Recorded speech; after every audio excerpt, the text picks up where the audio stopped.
නැවත වතාවක් අපි මෙසේ හමුවන්නේ අපි අවසානයේට ආරම්භ කර මේ අපේ මාතෘකාව 10 වෙනි පාඩම එනම් ගැනුම් ජර්නලය, විකුණුම් ජර්නලය සහ පොදු ජර්නලය කියන ඒ විෂය කොටස් කරුණු තවදුරටත් සාකච්ඡා කරමින් අපේ සාකච්ඡාව ඉදිරියට ගෙන යන්න. එhmenan මම කෙටි මතක් කිරීමක් කරන්නම්.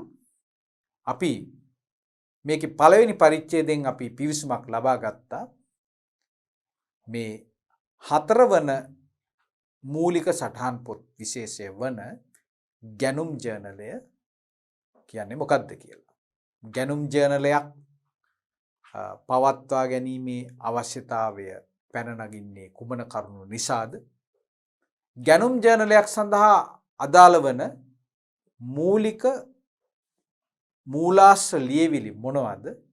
මූලාශ්‍ර ලියවිල්ලක් ආශ්‍රයෙන් එහි තියෙන මූල්‍ය තොරතුරු ගැනුම් ජර්නලයට සටහන් කරගත යුතු අවශ්‍යතාවයක් තියෙන බවත් ඒ වගේම අපි සාකච්ඡා කරා වෙළඳ වට්ටමක් දීලා තියෙන අවස්ථාවක අපි කුමන අගයක්ද මේ ඉන්වොයිසියේ සඳහන් වන ගිණුම් කරන පද්ධතිය තුළට ඇතුළත් කරගන්නේ ණයට ගැනීමක් අපි ගැනුම් ජර්නලයේ තුල සටහන් කිරීමේදී අපි කිව්වා ඉන්වොයිසියේ තියෙන වෙළඳ වට්ටම අඩු කළ පසු තියෙන සුද්ධ වටිනාකම තමයි අපි ගිණුම්ගත කරන්න කියලා. මේ තියන්නේ අපේ අවසානයේට අපි සාකච්ඡා කරමින් සිටිය අපේ ස්ලයිඩ් එක.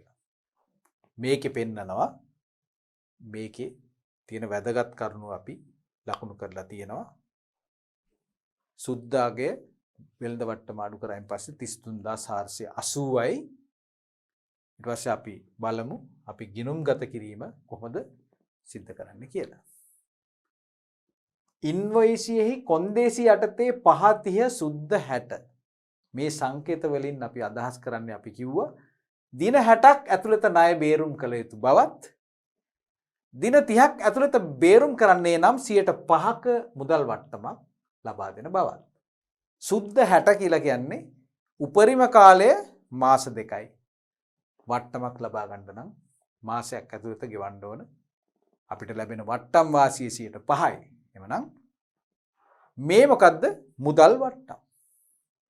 එහෙනම් මුදල් වට්ටම් ඔන්න මං ආයෙත් අදත් ප්‍රශ්නයක් අහනවා. මුදල් වට්ටම් අපි ගිණුම්ගත කරනවද නැද්ද මගේ ප්‍රශ්නය.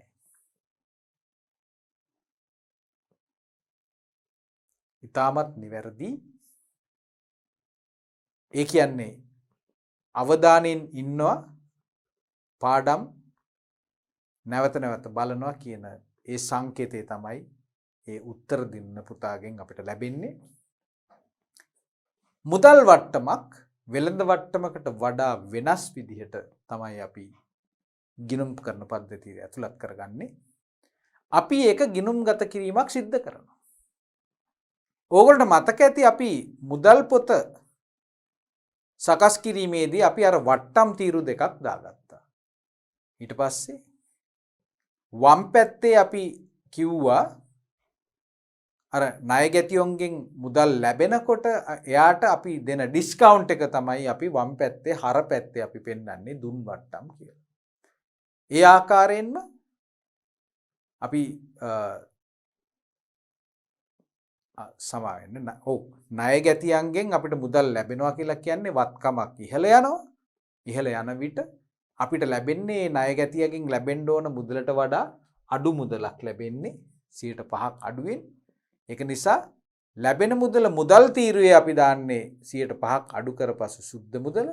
ඒ වගේම අර අපිට ඒ නොලැබෙන කොටස තමයි අපි ණයගැතියට ලබා දුන්නු වට්ටම් වාසිය. එහෙමනම් ඒ අවසාන වශයෙන් මේ මුදල් පොතේ තියෙන ඒ සිහිවටන තීරුවක් තමයි මේ වට්ටම් වලින් අපි සඳහන් කරන්නේ. ඒක නිසා අපි ඔයගොල්ලන්ට මතක ඇති අපි අභ්‍යාස කරා මේ වට්ටම් තීරුවේ එකතුව අවසාන වශයෙන් අපි කොතනටද දාන්නේ වියදම් ගිණුමකට හර කරලා ණය ගැතියට අපි බැර කිරීමක් සිද්ධ කරනවා.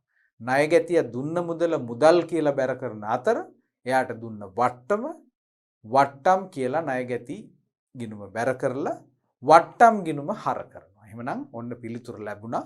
මුදල් වට්ටමක් දුන්නා නම් මේ විදිහට ඒක ගිණුම්ගත කිරීමක් අවශ්‍යයි. භාණ්ඩ ණයට ගැනීමේදී ලකුණු කළ මිලෙන් අඩු කරන ප්‍රමාණය වෙළඳ වට්ටම වේ. එතන මේක වෙළඳ වට්ටමක් වන අතර මෙතන පෙන්වන්නේ ලකුණු කළ මිලෙන් අඩු කරන එකක් නෙමෙයි. ණය ගැතියට වරණයක් තියෙනවා මේක මාසයක් ඇතුළත ගෙවනවාද එහෙම නැත්නම් මාස දෙකක් ඉඳලා ඒ ගාන ගෙවනවාද කියලා. මාසයක් ඇතුළත ගෙවීම ඒකට පෙළඹීමක් ඇති කරන්න දෙන ප්‍රබෝධකයක් තමයි මේ වට්ටම. ඒක නිසා ඒ වට්ටම අපි වියදමක් විදිහට තමයි සලකන්නේ. ව්‍යාපාරයට මුදල් කලින් ලැබෙනවා කියන්නේ අපිට වාසියක්. ඒක නිසා ඒ වගේ අවස්ථාවක මේ මුදලක් වට්ටමක් දුන්නට පාඩුවක් වන්නේ නැහැ කියලා තමයි අපිට උපකල්පනය කරන්න පුළුවන් වෙන්නේ. එහෙමනම් ඉන්වොයිසියේ ලකුණු කළ වටිනාකමින් වෙළඳ මට්ටම අඩු කළ පසු ලැබෙන සුද්ධ වටිනාකම තමයි ගැනුම් ජර්නලයේ සටහන් කරන්නේ. අපි මේ කරුණ අපි අවධාරණය කරා.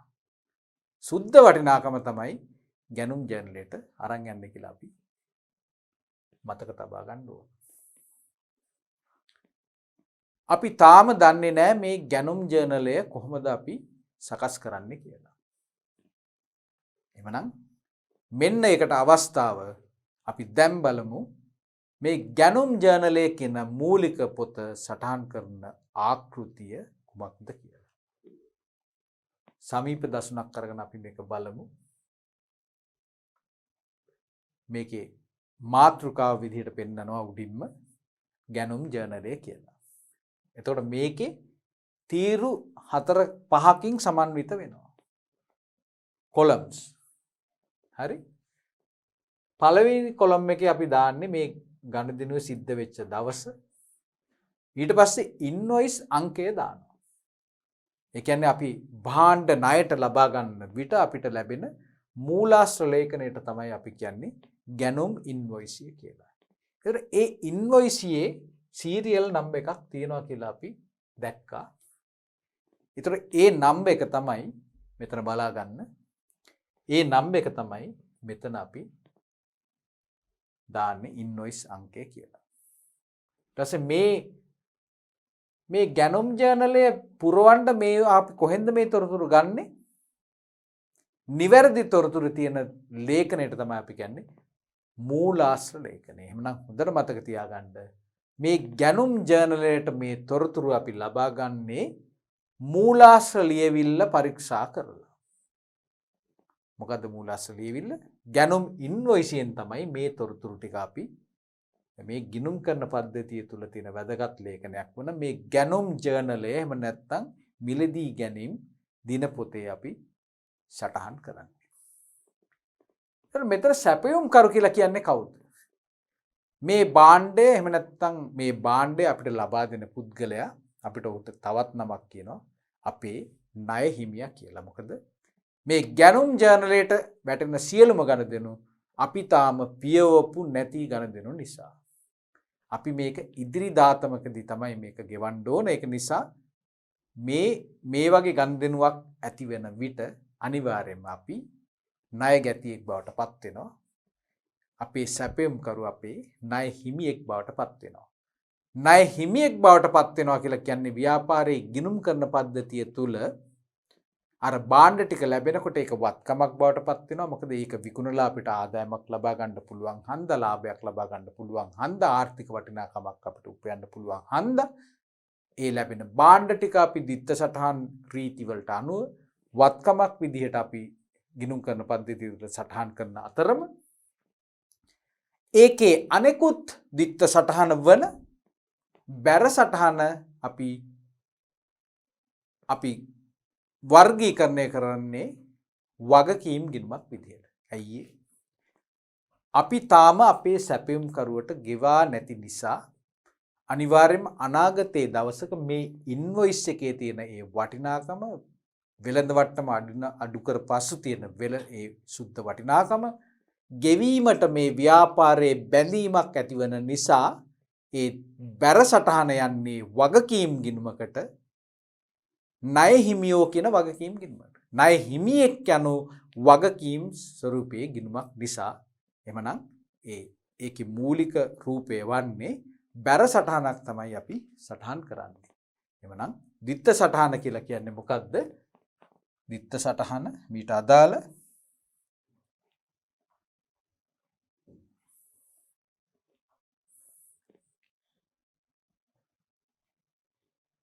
අපි කතා කරන්නේ මිලට ගැනීමක්. මිලට ගැනීමක්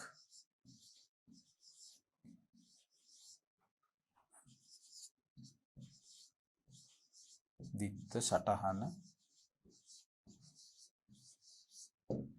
වනුයේ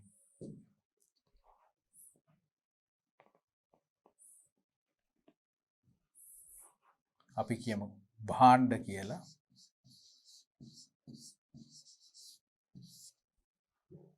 මොකද්ද?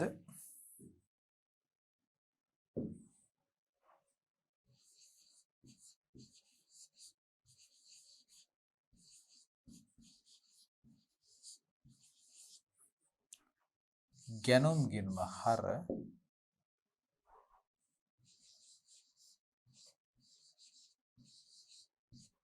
ණය හිමි ගිණුම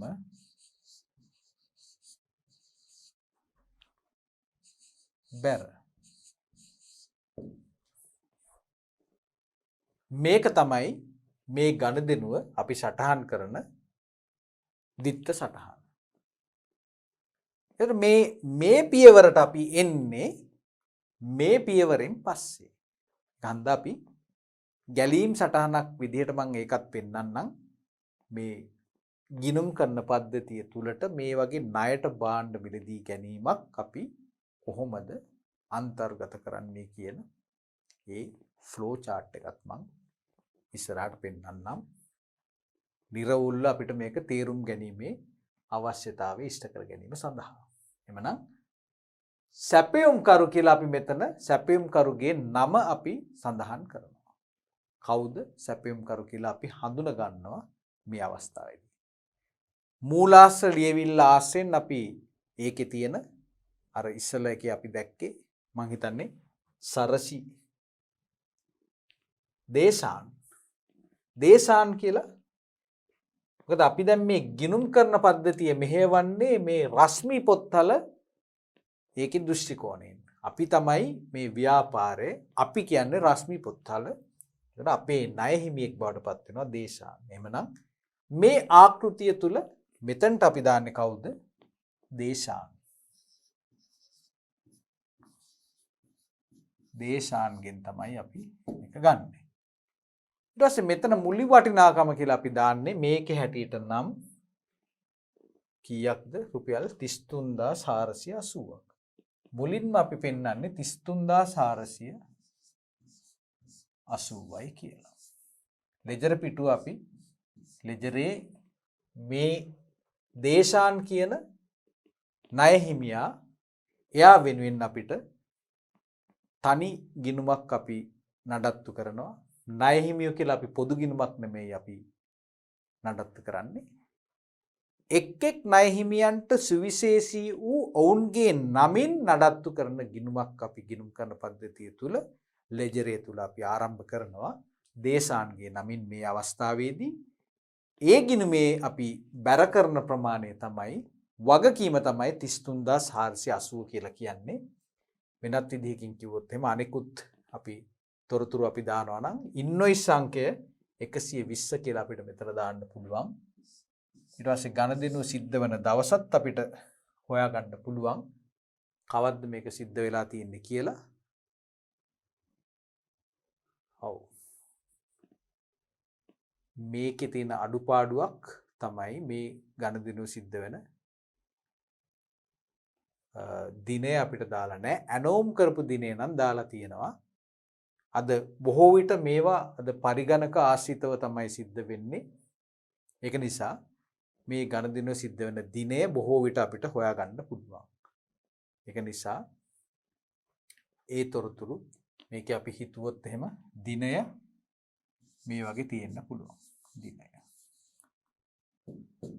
ඒ දිනය මෙතන තියෙන එක තමයි අපි මෙතන ආකෘතියට අපි දිනේ විදිහට අපි ලබා ගන්න. එහෙමනම් මෙන්න මේ විදිහට තමයි අපි ගැනුම් ජර්නලයක ආකෘතිය. ඊට පස්සේ මේකේ මාසයක්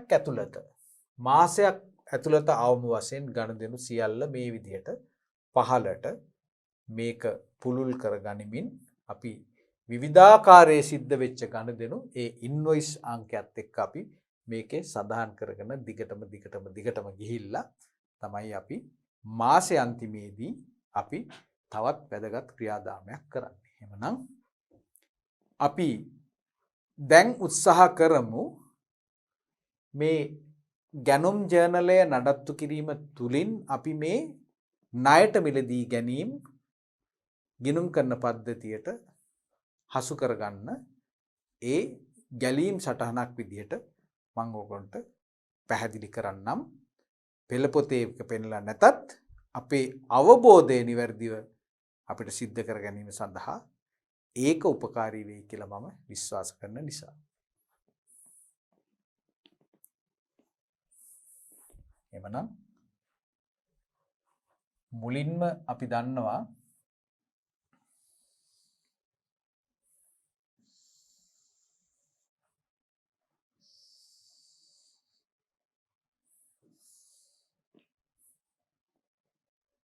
අංක 1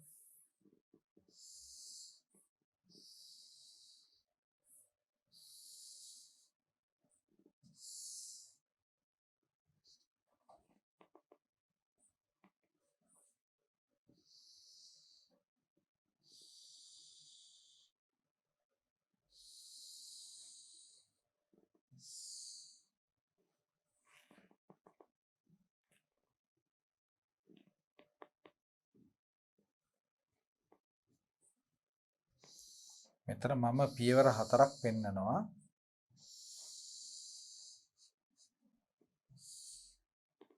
දැන් අපි බලමු මේ පියවර 4 මොනවද කියලා.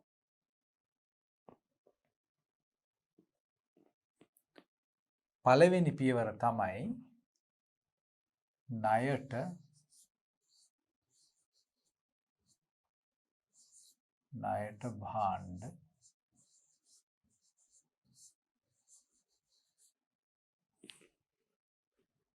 ණයට භාණ්ඩ මිලයට ගැනීම. මිල තාම ගෙවලා නැහැ. නමුත් අපි වගකීමක් සහිතව මිලදී ගැනීමක් සිද්ධ කරනවා. මේක සිද්ධියක්. පළවෙනි එක සිද්ධියක්. සැපයුම් කරුවෙක් කෙනවා අපි භාණ්ඩ ඇණවුමක් ලබා දෙනවා ව්‍යාපාරයේ විසින් අපිට මේ භාණ්ඩ ටික දෙන්න කියලා. සැපයුම් කරු විසින් මේ භාණ්ඩ ටික අපේ ගබඩාවට බාර දෙනවා. ඊට පස්සේ සිද්ධ වෙන්නේ මොකද්ද? ගැනුම් ඉන්වොයිසයක් අපිට ලැබෙනවා.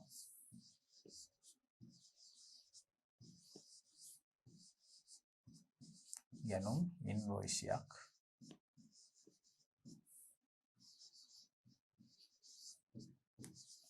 ලැබීම. සැපයුම් කරුගේ පැත්තෙන් ගත්තොත් මේකට අපි කියන්න පුළුවන් විකුණුම් ඉන්වොයිසයක් කියලා. ඒතර මේක මොකද්ද? මේකට තමයි අපි කියන්නේ මූලාශ්‍ර ලියවිල්ල, මූලාශ්‍ර ලේඛනය කියලා.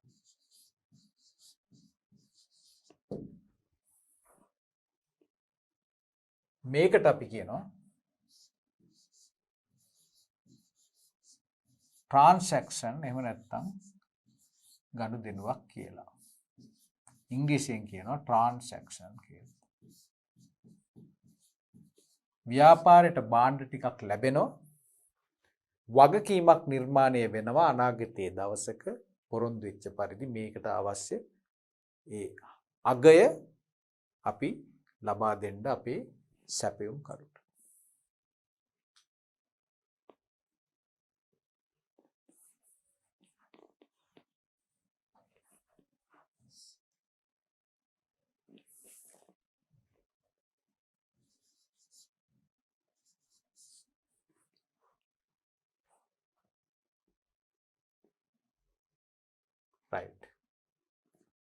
ඊළඟට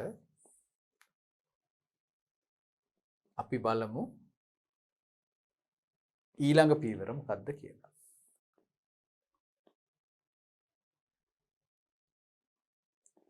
ඊළඟ අපි තුන්වන පියවර තමයි අපි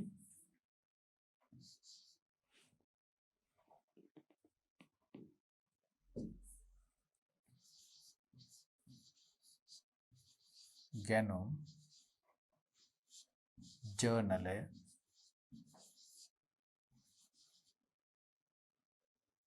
සටහන් කිරීම. මේ ගනුදෙනුව ගැනුම් ජර්නලයේ සටහන් කිරීම. ඊළඟ පියවර මොකක්ද?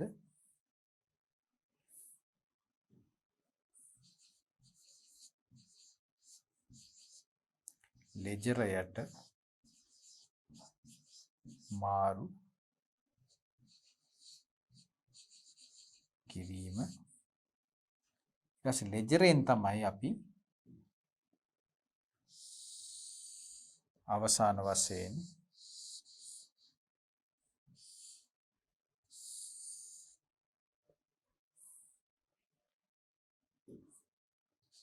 ලෙජරේ ආශ්‍රයෙන් අපි ශේෂ පිරික්සුම සකස් කරනවා. අවසානම පියවර තමයි මොකද්ද?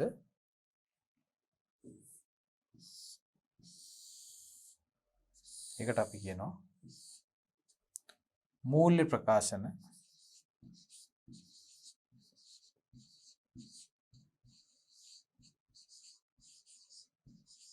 සැකසීම කියලා. එහෙමනම් මේක මොකද්ද? මේක තමයි අපේ මේ ගනුදෙනුවක්, ණයට ලබාගත් ගනුදෙනුවක් අපි ගිණුම් කරන පද්ධතිය තුළ ඒකට සටහන් කිරීමේදී අපි අනුගමනය කරන ගැලීම් සටහනක් විදිහට පියවරෙන් පියවරක් පෙන්වුවොත් මෙන්න මේ ක්‍රියාදාමය තමයි සිද්ධ වෙන්නේ.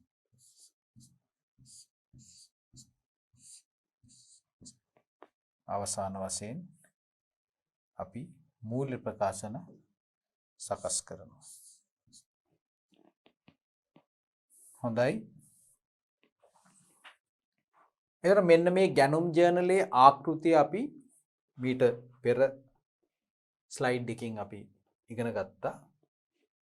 සමානයි. අපි ඉගෙන ගත්තා මේ තියෙන්නේ ගැනුම් ජර්නලයේ ආකෘතිය.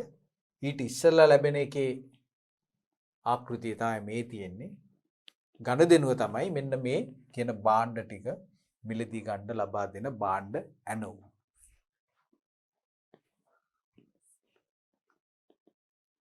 එතකොට අපි බලමු මේ ගැනුම් ජර්නලය අපි ආකෘතිය දැක්කා. අපි උදාහරණයක් විසඳනකොට අපිට මේ ගනුදෙනු කොහොමද මෙතනින් මෙතනට එන්නේ කියන එක අපිට වඩාත් නිර්වුල් කරගන්න අපිට අවස්ථාවක් ලැබෙනවා. එහෙමනම් මෙතනදී මොකද්ද වෙන්නේ? මේ ගැනුම් ජර්නලය කියන එක මූලික පොතක්. හරි. එතකොට මේ මූලික පොත්පත්වල අපි සමහර දේවල් දැක්කා. මොකද්ද? දිත්ත කාර්යයක් ඉෂ්ට කරනවා කියලා. මොකද්ද දිත්ත කාර්යයක් කියලා කියන්නේ? හරියටම හරි. දිත්ත කාර්යයක් කියලා කියන්නේ එක පැත්තකින් මූලික සටහන් පොතක ඒකෙන් ඉටු කරන කාරණා ඉෂ්ට කරන අතරම ලෙජර ගිණුමක කාරණාත් ඉෂ්ට වෙනවා නම් මේකට අපි කිව්වා දිත්ත කාර්ය මූලික සටහන් ලේඛනයක් කියලා. එහෙම ඒවා මොනවද තිබ්බේ? එහෙම ලේඛන අපි කීයක් ගැන දැනට සාකච්ඡා කරාද? ඔන්න මම නැවත වතාවක් අද ප්‍රශ්න කීපයක් ඇහුවා. නැවත වතාවක් ප්‍රශ්නයක් අපි යොමු කරනවා. දිත්ත කාර්යයන් ඉෂ්ට කරන මූලික සටහන් ලේඛන මොනවද කියලා. දිත්ත කාර්යයක් කියලා කියන්නේ මූලික සටහන් පොතක් විදිහට අපිට තොරතුරු අනාවරණය කරලා දෙන අතරම ලෙජරේ කොටසක් විදිහටත් ඒක ක්‍රියාත්මක වෙනවා නම් ලෙජරේ කියලා කියන්නේ මොකද්ද? හර බැර කියලා පෙන්වන දිත්ත සටහන් අනුව ලූකා පැසියෝලි පියතුමා විසින් හඳුන්වලා දුන්න ගිණුම් කරන ක්‍රියාවලියට අපි අනුගමනය කරන ක්‍රම වේදය කියන හර බැර සටහන් අනුගමනය කරන ක්‍රමයට තමයි අපි කියන්නේ ද්විත්ව සටහන් ක්‍රමය කියලා. එතකොට ඒකට අදාළ මූලික සටහන් මොනවද? මුදල් පොත, සුළු මුදල් පොත සහ බැංකු ගිණුම. මේ ලේඛන තුන අපි නඩත්තු කරනකොට අපි දැක්කා ඒකේ සටහන් වන එක සටහනක් එක්ක හර එහෙම නැත්නම් බැර කියන සටහන එක පැත්තක් ඉෂ්ට කරනවා කියලා. එහෙනම් අපිට ලෙජරේට යවන්න තියෙන්නේ අනිත් පැත්ත විතරයි. එතකොට ගැනුම් ජර්නලය ගැන දැන් කල්පනා කරන්න. ගැනුම් ජර්නලයත් ද්විත්ව කාර්යයක් ඉෂ්ට කරන ලේඛනයක්ද? නෑ. ගැනුම් ජර්නලය කිසිසේත්ම ද්විත්ව කාර්යයන් ඉෂ්ට කරන ලේඛනයක් නෙමෙයි කියලා මම දැන් ඔයගොල්ලන්ට තහවුරු කරනවා. එහෙමනම් ලෙජරයට මාරු කරන අවස්ථාවේදී අපිට සිද්ධ වෙනවා මේකේ හර සහ බැර කියන සටහන් දෙක වෙන අලුතෙන් අපි එහෙම ලියමු.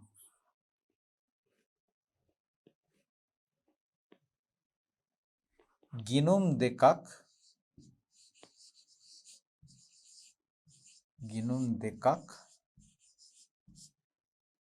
ආරම්භ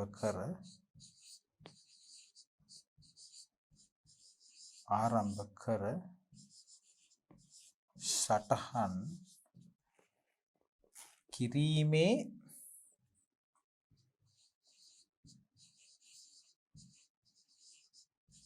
අවශ්‍යතාවයක් ඇති වේ.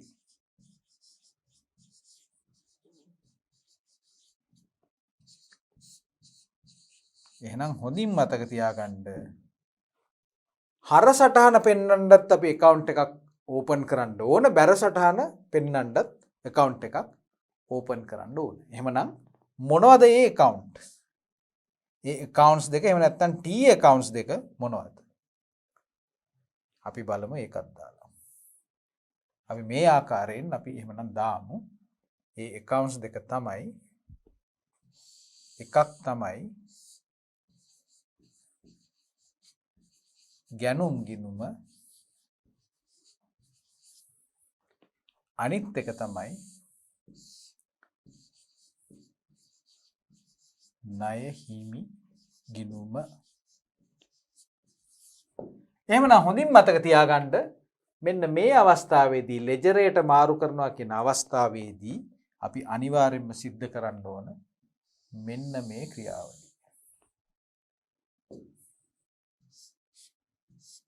ගිණුම් දෙකක් ආරම්භ කරන්න ඕන, ගැනුම් ගිණුම සහ ණය හිමි ගිණුම කියලා.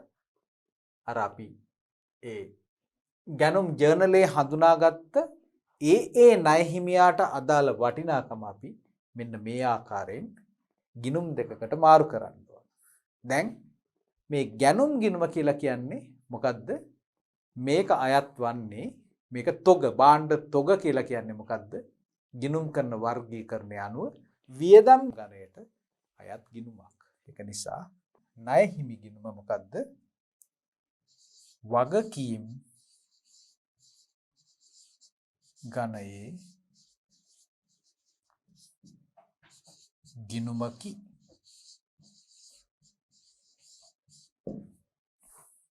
එහෙමනම් අපි මේ ගණදෙනුව සකස් කරනකොට අපි මුලින්ම ගැනුම් ගිණුමට එකතු කරන්නේ මෙන්න මෙතනින්. හර පැත්තේ.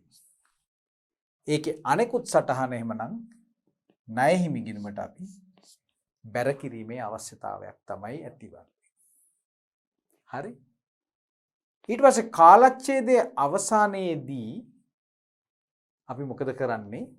ඒ කියන්නේ ගිණුම් වර්ෂයේ අවසානයේදී අපි කරන්නේ මේ ගැනුම් ගිණුමේ තියෙන ශේෂයන් ටික අපි ශේෂ පිරික්සුමට මාරු කරලා යවනවා. අපි ඒ අවස්ථාව අපි තාම සාකච්ඡා කරලා නැහැ. 10 වසර අපිට තියෙන විෂයපතේ අවසාන සාකච්ඡාව තමයි මේ ශේෂ පිරික්සුම. අපි ඒ අවස්ථාවේදී අපි බලමු මේ ලෙජර් ගිණුම් වල තියෙන මේ ගිණුම් ශේෂයන් මාරු කරන්නේ කොහොමද කියලා. එතකොට මතක තියාගන්න මම මෙතන ණය හිමි ගිණුම කියලා කිව්වට මේක පොදුවේ අපි පවත්ව ගන්නා ගිණුමක් නෙමෙයි. ණය හිමියෝ 10 දෙනෙක් ඉන්නවා නම් බාණ්ඩ ණයට සපයන අය 10 දෙනෙක් ඉන්නවා නම් අපේ ලෙජරය ඇතුලේ ඒ 10 දෙනාට ණය හිමි ගිණුම් ඔවුන්ගේ නමින් ගිණුම් 10ක් ආරම්භ කරන්න ඕන. එමනම් අපි මේක කවල මේ දාන්නේ නැහැ ණය හිමි ගිණුම් කියලා. ඇයි අපිට මේ පුද්ගලයන්ට ගෙවන්න තියෙන මුදල් ප්‍රමාණ ඕනම වෙලාවක ඒ පිළිබඳ තොරතුරු ලබා ගන්න නම් අපි ඒගොල්ලොන්ගේ එක්ක සිද්ධ වෙන ගණදෙනු අපි වෙනමම ගිණුම් වල සටහන් කිරීමේ අවශ්‍යතාවයක් අනිවාර්යෙන්ම පැන නගින නිසා. හොඳයි. අපි එහෙමනම් මේ සාකච්ඡා කළේ මේ ගණදෙනු ණයට සිද්ධ වන අවස්ථාවක මේ ගැනුම් ජර්නලයේ අන්තර්ගත කරමින් අපි මේ ගිණුම්ගත කිරීමේ ක්‍රියාවලිය සිද්ධ කරන්නේ කොහොමද කියලා. හොඳයි දුවලා පුතාලා. අපි දැන් මේ ආකාරයෙන් ගැලීම් සටහන පිළිබඳ අවබෝධයක් ලබා ගැනීමෙන් පසුව අපි දැන් බලමු උදාහරණයක් ආශ්‍රිතව කොහොමද මේ ක්‍රියාදාමය අපි සිද්ධ කරන්නේ කියලා.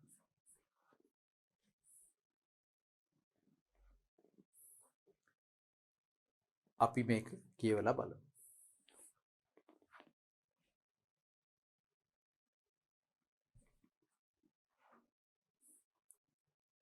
නිදර්ශනය.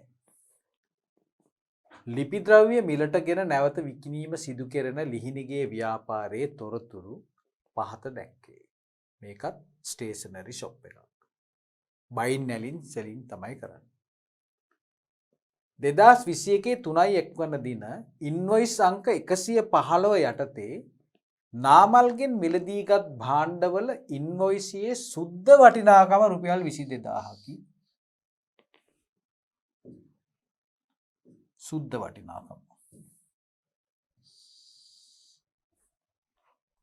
තුන්වෙනි මාසේ 10 වෙනි දින ඉන්වොයිස් අංක 65 යටතේ සහන්ගෙන්ගත් භාණ්ඩවල සුද්ධ වටිනාකම රුපියල් 28000කි. 3/20 වන දින ඉන්වොයිස් අංක 73 යටතේ පූර්ණිමාගේ ව්‍යාපාරයෙන් ගත් භාණ්ඩවල සුද්ධ වටිනාකම රුපියල් 26000ක් කියලා කියනවා. තුන්වෙනි මාසේ 25 වෙනි දින ඉන්වොයිස් අංක 48 යටතේ පූර්ණිමාගේ ව්‍යාපාරයෙන් ගත් භාණ්ඩවල සුද්ධ වටිනාකම රුපියල් 12000කි. එතකොට මේ ගණදෙනු හතරෙම සුද්ධ වටිනාකම කියලා පෙන්වන්නේ වෙළඳ වට්ටම් අඩු කරායින් පස්සේ දෙන ගාන කියලා අපිට මේක හොයාගන්න පුළුවන්. ඒ වගේම අපි දන්නවා ගැනුම් ජර්නලය තුල අපි සටහන් කරන්නේ ඇත්තටම මේ භාණ්ඩවල වෙළඳපොළ ඒ කියන්නේ වෙළඳ මිලෙන් ලකුණු කළ මිලෙන් අර අපිට දෙන වෙළඳ වට්ටම අඩු කරායින් පස්සේ ලැබෙන සුද්ධ වටිනාකම කියන එකත් අපිට පැහැදිලි. එමනම් මෙන්න මේ ගණදෙනු හතර දවස් 4ක වෙච්ච ගණදෙනු හතර අපි කොහොමද ගැනුම් ජර්නලයක සටහන් වන්නේ කියන එක අපි දැන් සොයා බලන්න ඕන. එතකොට අපි දන්නවා මේකේ ඉන්න සැපයුම්කරුවෝ කවුද කියලා. අපි බලමු කවුද මේකේ ඉන්න සැපයුම්කරුවෝ කියලා. මුලින්ම අපිට හම්බෙනවා නාමල්. නාමල් කියන සැපයුම්කරුවෝ. ඊළඟට අපිට හම්බෙනවා සහන් කියලා තවත් සැපයුම්කරුවෙක්. තව හම්බෙනවා පූර්ණිමා කියලා සැපයුම්කරුවෙක්. අවසාන වශයෙන් නැවත වතාවක් පූර්ණිමා කියලා පූර්ණිමාත් එක්ක තව ගණදෙනුවක් සිද්ධ වෙනවා. එහෙමනම් සැපයුම්කරුවෝ 3 දෙනයි.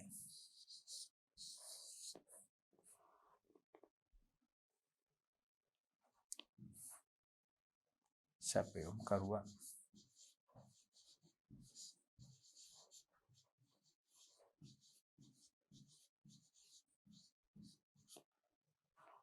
මම ප්‍රශ්නයක් අහනවා. මං ඕගලන්ට කිව්වා මීට කලින් සාකච්ඡා කරපු පාඩමේදී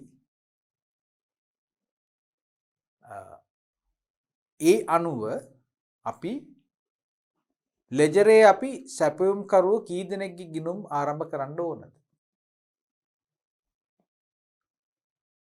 ණය හිමියෝ කියලා අපි ගිණුමක් ආරම්භ කරනවාද? එහෙම නැත්නම් ඊට වඩා වෙනස්ද?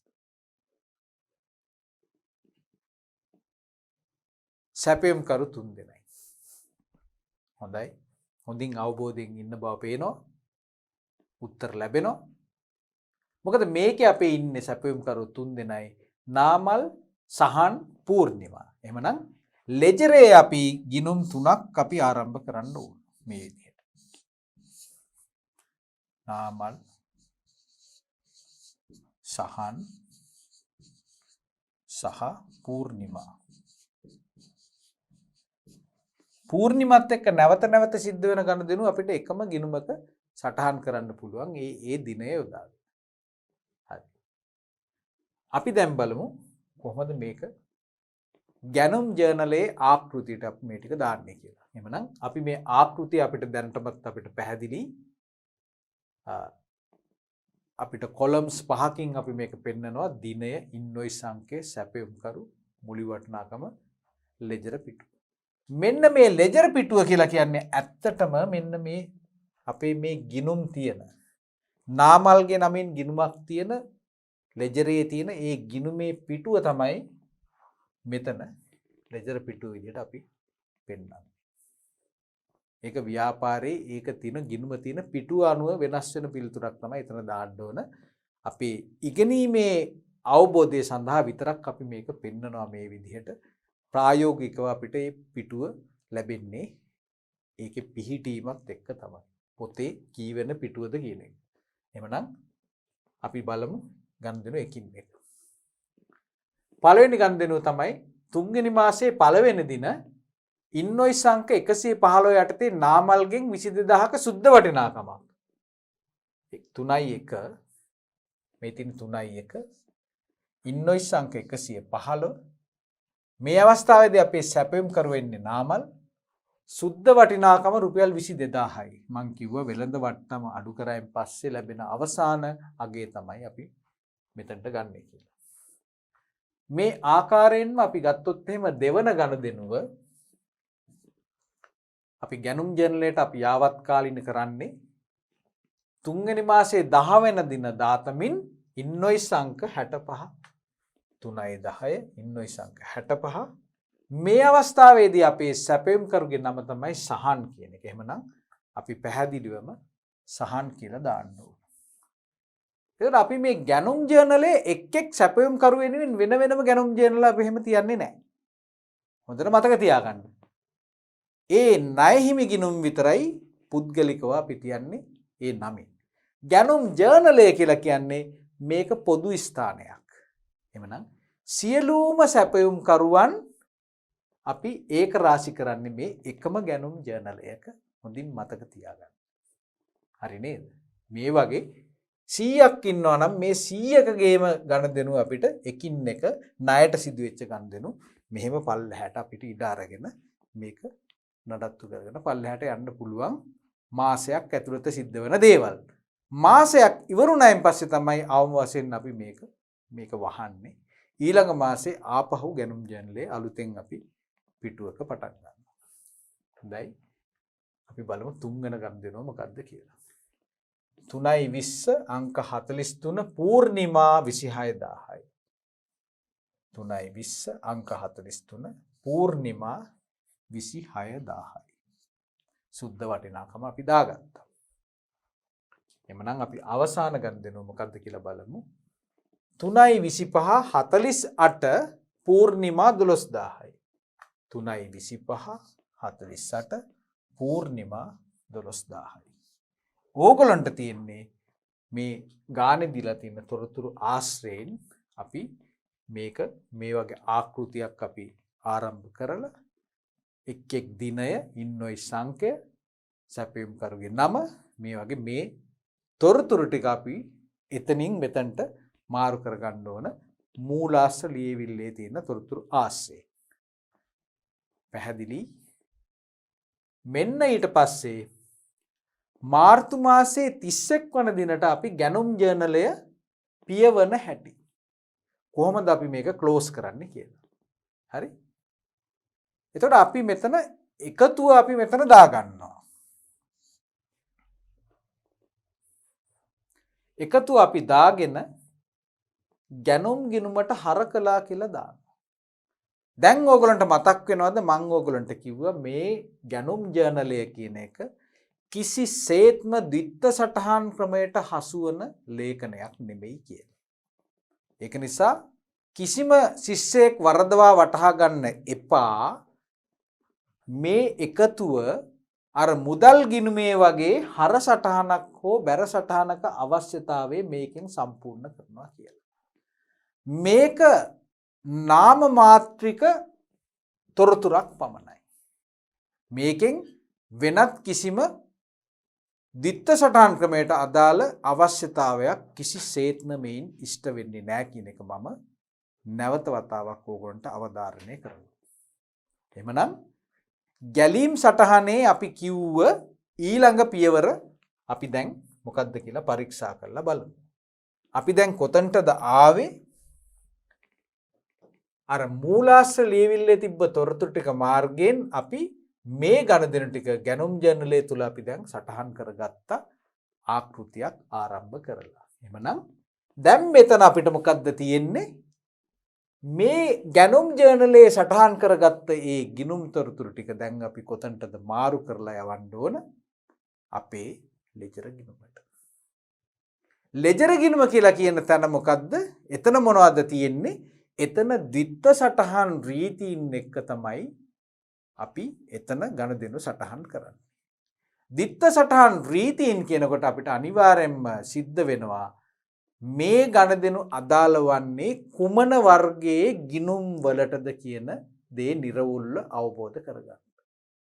අපි දන්නවා ගිණුම් කරන වර්ගීකරණය අනුව ගණදෙනු පස්වැදෑරුම් වෙනවා වත්කම් ගණයේ, වගකීම් ගණයේ, ආදායම් වියදම් සහ හිමිකම්. අපි පසුගිය අභ්‍යාස වලින් මේවා අපි හොඳින් සාකච්ඡා කරලා තියෙන කරුණු හන්දා අපේ දුවල පුතාලා මේවා හොඳින්ම අපි මතක තබාගෙන ඇති කියන උපකල්පනයේ නිරත වෙලා තමයි මම මේක මතක් කරන්නේ මේ කාරණය. එහෙනම් අපි දැන් බලමු කොහොමද මේ ගැනුම් ජර්නලයේ තියෙන මේ තොරතුරු ටික අපි ලෙජර් ගිණුමට මාරු කරන්නේ කියන කාරණය. ඔයගොල්ලෝ දැක්කා? මෙතන මෙන්න මේ විදිහට ලියනවා. කොහොමද ලියන්නේ? ගැනුම් ගිණුමට හර කළා කියලා. හැබැයි මේ හර කිරීමක් නෙමෙයි. මේ ලෙජරේ ගිණුමක් නෙමෙයි කියන එක තමයි මම ඔයගලන්ට කිව්වේ. අපි එහෙමනම් ලෙජරේ ගිණුම් කොහොමද පෙන්වන්නේ කියලා දැන් පරීක්ෂා කරලා බලමු. හරි? අපි මේක කියවමු. ගැනුම් ජර්නලයක සටහන් කළ ගණදෙනු ලෙජරේට පිටපත් කරන්නේ මෙන්න මේ විදිහට. අපි මේවා කතා කළා. ගැනුම් ජර්නලයේ එකතුව ලෙජරේ ගැනුම් ගිණුමට හර කරනු ලැබේ. හරි? ඉන්පසු ඒ වටිනාකම් වෙන වෙනමගෙන අදාළ ණය හිමියන්ගේ ගිණුම් වලට බැර කරන්න ඕන. මම මේවා ඔයගලන්ට ලස්සනට පැහැදිලි කරා. මං කිව්වා ණය හිමි කියලා පොදු ගිණුමකට මේක කවදාවත් අපි දාන්නේ නැහැ.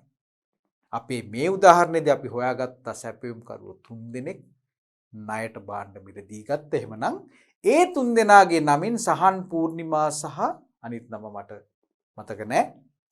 ඒ 3 දෙනාගේ නමින් ගිණුම් 3ක් අපි ආරම්භ කරන්න ඕන කියන අවශ්‍යතාවය අපි දැනටමත් අපි අවබෝධ කරගෙන ඉන්නේ. ගැනුම් ගිණුම සාමාන්‍යයෙන් වියදම් ගිණුමක් ලෙස සැලකනු ලැබේ. එහෙම නේද? එතකොට මේ මිලදී ගන්නවා කියන ගැනුම් ටික මොකද්ද? වියදම් ගණයේ ගිණුමක්. හරි? එතකොට අපි ලාභ ගිණුම හදනකොට අපි තාම ඒවා ඉගෙනගෙන නැහැ. අපි මම හිතන්නේ ඒක අපි ඊළඟ වසරේදී තමයි ලාභ ගිණුම හදන්නේ. ඒක නිසා අපි සංකීර්ණ දේවල් මෙතෙන්දී කතා කරන්න ඕනේ නැහැ. අපි දන්නවා මේ මිලදී ගැනීම අපි ගිණුම්ගත කරන විට අපි ඒක හඳුනා ගන්න ගිණුම තමයි ඒ වසරේ ආදායම සහ වියදම අතර වෙනස හොයලා ලාභය හොයන එක්සයිස් එකේදී අපි ගැනුම් ගිණුම කියලා කියන්නේ වියදම් ගිණුම. ඊට අමතරව මේ භාණ්ඩ තොග ඉතිරි වුණොත් එහෙම වර්ෂයේ අවසානයේ ඒක අපි වත්කම් ගණයේ ගිණුමක් විදිහට අපිට සලකන්න පුළුවන්. මොකද ඉතිරි තොගය කියලා කියන්නේ වියදමක් නොවන නිසා ඒක අනාගතයේ ආර්ථික ප්‍රතිලාභ ලබන්න අපි පාවිච්චි කරන වත්කමක් විදිහට තමයි සලකන්නේ. ඒක නිසා සංකීර්ණ විදිහට හිතන්න ඕනේ නැහැ. මිලදී ගැනීම කියලා කියන්නේ වියදම් ගිණුමක් විදිහට අපි දැනට හඳුනා ගමු. ඊට පස්සේ වියදම් ගිණුමක් නිසා වියදම් ගිණුමක ගනුදෙනු සටහන් කිරීමේ රීතිය යොදාගත යුතුය. දැන් ඔකට මතකද මං කියලා දුන්නා වත්කම් වගකීම් ආදායම් වියදම් හිමිකම් කියලා. හරි. එතකොට මේ වියදමක් නම් අපි කිව්වා වියදමක මූලික ස්වરૂපය මොකක්ද? වියදමක් හර කරනවා කියලා තමයි අපි කිව්වේ. ආදායමක් ඒකේ විරුද්ධ පැත්ත බැර කරනවා කියලා. එහෙමනම් දිත්ත සටහන් රීතිය මතක තියාගන්න වියදමක් නිසා අපි ගැනුම් ගිණුම හැම විටම අපි සිද්ධ කරන්නේ හර කිරීමක් තමයි සිද්ධ කරන්නේ. මේ ගැනුම් ජර්නලයේ තියෙන අවසාන අගය අර අපි දැක්ක 88000ක් මේ අවස්ථාවේදී 88000 තමයි මේ මාසය තුල ගැනුම් වල සමස්ත වටිනාකම. ඒක නිසා මේ 88000 එක එන්ට්‍රි එකක් විදිහට අපිට ගැනුම් ගිණුමට හර කරන්න පුළුවන්. එතන කිසිම වරදක් නැහැ. මේ වෙන වෙනම අපි 22000 28000 කියලා මාරු කරන්න අවශ්‍ය නැහැ. මාසේ අන්තිමේදී මේකේ එකතුව අපිට පුළුවන් ගැනුම් ගිණුමට මාරු කරලා දාන්න. ඒ පිළිබඳ විස්තර මොන හරි විස්තරාත්මකව දැනගන්න ඕන නම් අපිට පුළුවන් මේ ගැනුම් ජර්නලය ඒ මාසයට අදාළව මාර්තු මාසයේ තියෙන ගැනුම් ජර්නලය පරීක්ෂා කරොත් මේ කුමන සැපයම් කරුවන්ගෙන් කරපු ගැනුම්ද කියන තොරතුරු අපිට හෙළිදරව් කරගන්න අවස්ථාව තියෙනවා. ඊට පස්සේ වියදම් ගිණුමක වැඩිවීම සටහන් කරන්නේ එම ගිණුමේ හර පැත්තේ නිසා. අපි දැන් කිව්ව කාරණේ තියෙනවා. මම පෙන්නපු දේ තියෙනවා. හරි. එහෙනම් ගැනුම් ගිණුම හර කරන්න ඕන. මේ විදිහට. ගැනුම් නම් මෙතන 88000 අපි හර තමයි කරන්න ඕන. ඒක තමයි කියන්නේ. ඒ නිසා ජර්නලේ එකතුව ගැනුම් ගිණුමට හර කරනු ලැබේ. අපි දැන් ඉස්සරහට අපිට බලා ගන්න පුළුවන් මේ ගිණුම ඕපන් කරලා තියෙන්නේ. ණය හිමි ගිණුම් වගකීම් ගිණුම් වේ. එහෙනම් දිත්ත සටහනේ අනිත් එක මොකද්ද? ගැනුම් ගිණුම හර ඒ ණය හිමියාගේ ගිණුම බැර. ඒ කියන්නේ වගකීම් වැඩිවීම බැර යන දිත්ත සටහන් රීතිය යටතේ ණය හිමි ගිණුම් වලට බැර කරනු ලැබේ. වගකීමක් නම් ඒකේ මූලික ස්වરૂපය අපි දන්නවා බැර සටහනක් තමයි අපි දාන්නේ. ඒක නිසා මේ ගණදිනුව සිද්ධ වෙන අවස්ථාවේදී ගැනුම් ගිණුම හර කරලා වගකීම් ගිණුම තමයි අපි බැර කරන්නේ. මෙන්න අපි ගැනුම් ගිණුම මේ විදිහට අපි නඩත්තු කරනවා. T account එකක් ඕපන් කරලා තියෙනවා. දිනයේ විස්තරය සංගල පිටු වටිනාකම දිනයේ විස්තරය සංගල පිටු වටිනාකම. එහෙනම් ගැනුම් ජර්නලයේ ඒ මාසයේ එකතුව වන රුපියල් 88000 මොකද අපි කරලා තියෙන්නේ? මේ ගිණුමට අපි හර කරලා තියෙනවා. අර ඊට කලින් තිබ්බ ඒ උපදෙස් අනුගමනය කරමින්. ඊට පස්සේ අපි බලමු මේවා බැර සටහන කොහොමද යන්නේ කියලා. මෙන්න ඉන්නවා නාමල්ගේ ගිණුම. නාමල්ගේ ගිණුම අපි ගණන් සිද්ධ වෙච්ච දවසේදී බැර කරනවා. බැර කරන්නේ ගැනුම් ගිණුම කියන ප්‍රතිවිරුද්ධ ගිණුම පෙන්නලා. ගැනුම් ජර්නලය නෙමෙයි. අර අපි ඉස්සෙල්ලා අපි දැක්ක මේ ගැනුම් ගිණුම තමයි පෙන්වන්නේ. වෙනත් විදිහකින් කිව්වොත් එහෙම මේකේ දිත්ත සටහනම අපි සම්පූර්ණ කරනවා. ගැනුම් ප්‍රමාණය ගැනුම් ගිණුමක් ආරම්භ කරලා හර කරන අතර මේකට අදාළ මේ 88000 සමන්විත වන සැපයුම් කරුවන්ගේ ගිණුම් වලට ඒක මාරු කරලා දැමීම තමයි සිද්ධ කරන්නේ. මෙන්න නාමල්ගේ වටිනාකම මෙන්න සහන්ගේ වටිනාකම පූර්ණිමාගේ අපි දැක්ක ගන්දෙනු දෙකක් තියෙනවා. මෙන්න ඒ දෙක මේ විදිහට අපි සටහන් කරලා තියෙනවා. මේ තමයි මේ මාසය තුල මේ කියන සැපයුම් කරු තුන් දෙනත් එක්ක අපේ තිබ්බ ගනුදෙනු ප්‍රමාණය. අපි මේ අභ්‍යාසයෙන් අපි නැත්තම් මේ උදාහරණයෙන් අපි අවබෝධ කරගත්තා මේ ව්‍යාපාරික සිද්ධ වෙන ගනුදෙනු කෙසේද මේ ගැනුම් ජර්නලයට ගැනුම් ජර්නලය හරහා ගිණුම් කරන පද්ධතියට ඇතුළත් කරගන්නේ කියලා. එතකොට මේ අපි ගැනුම් සම්බන්ධ ණයට ගැනුම් සම්බන්ධ ගනුදෙනු තමයි මේ ආකාරයෙන් අපි ගැනුම් ජර්නලයක නඩත්තු කරලා අපි ඒ තොරතුරු මේ මූලික සටහන් පොත්පත්වල සටහන් කරගන්නේ. එමනම් අපි මේ වන විට අපි ඒ න්‍යායාත්මක කරුණු ගැනුම් කියන ඒ මූලික සටහන් පොතට අදාළ න්‍යායාත්මක කරුණු අපි සාකච්ඡා කළා. අපිට අභ්‍යාස කීපයක් කරලා අපි මේ පිළිබඳ අපේ හුරුව අපිට වර්ධනය කරගන්න ඕන. ඒක නිසා මම ඕගොල්ලන්ට අපි දැන් මේ ඉගෙනගත්ත දේවල් වල සාරාංශයක් අපි ඉදිරිපත් කරන්නම්. ඒක අපිට උපකාරී වෙයි කියලා හිතනවා. එහෙමනම් අපි මුලින්ම අපි දැනගන්න ඕන අපි මේ ගැනුම් ජර්නලය කියලා කියන්නේ අපේ මූලික ව්‍යාපාරය වන මූලික කාර්ය හා අදාළ දේවල් කියලා. ඒ කියන්නේ අපි භාණ්ඩ එහෙම නැත්නම් සේවාවන් විකුණන ආයතනයක් නම් සපයන ආයතනයක් නම් මෙතනදී අපි මේ ගැනුම් කියලා අපි අදහස් කරන්නේ එහෙමනම් අපි අවබෝධ කරගත්තා මූලික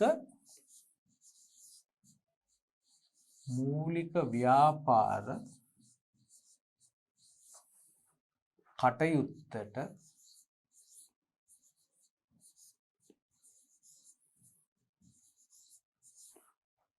අදාළ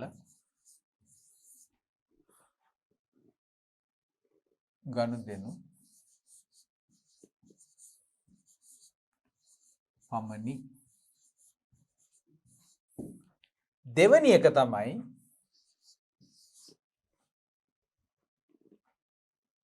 ව්‍යාපාරයේ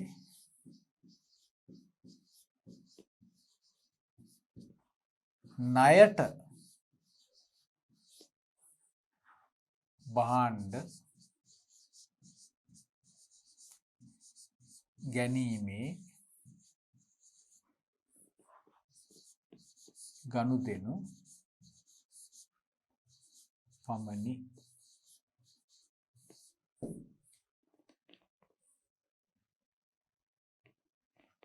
තුන්වෙනි වැදගත් කාරණය තමයි ගැනුම් ජර්නලයට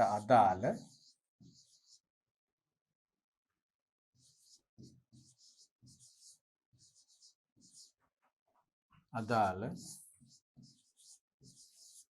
තොරතුරු ලබා ගන්නේ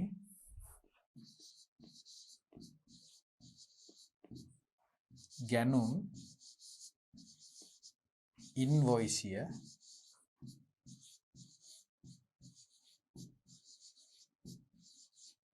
මගින්. ඊළඟ වැදගත් කාරණය තමයි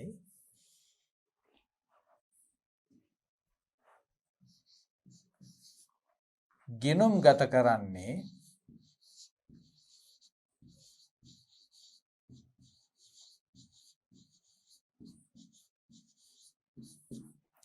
වෙළඳ වට්ටම්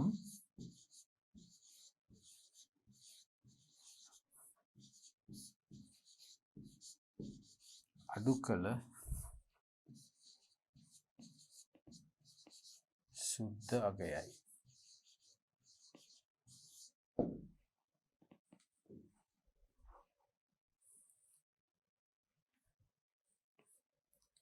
පස්සේ පස්වන වැදගත් කාරණය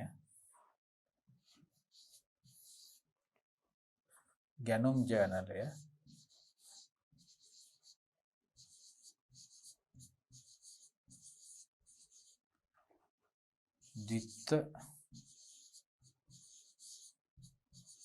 ද්විත්ව කාර්යය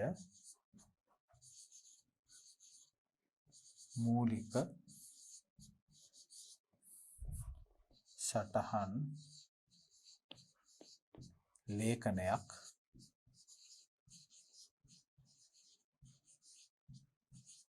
නොවේ. ඒක නිසා අපි දැක්කා ලෙජරයට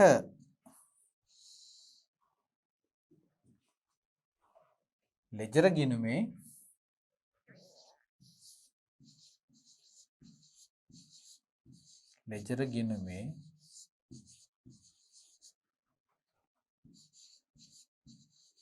ගැනුම්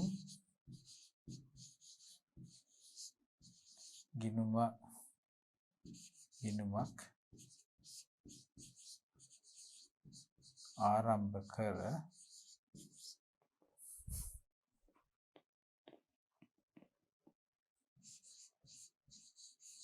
ගැනුම් ජර්නලයේ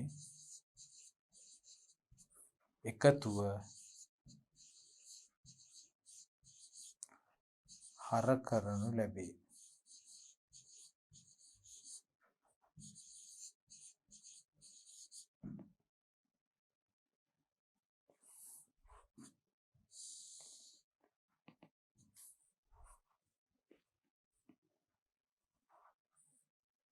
හත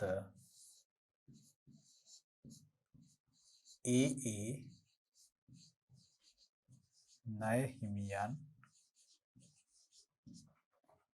වෙනුවෙන්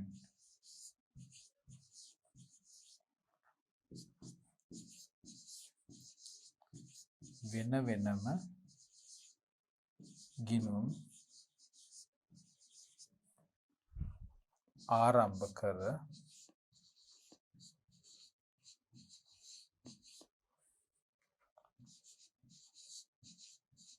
ගනුදෙනු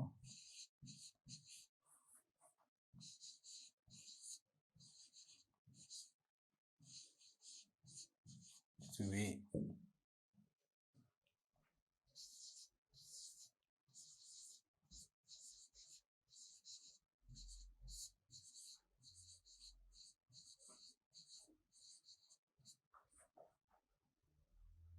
ගැනුම් ජර්නලය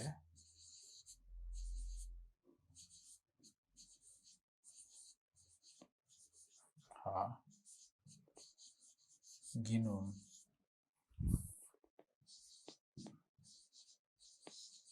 පියවීම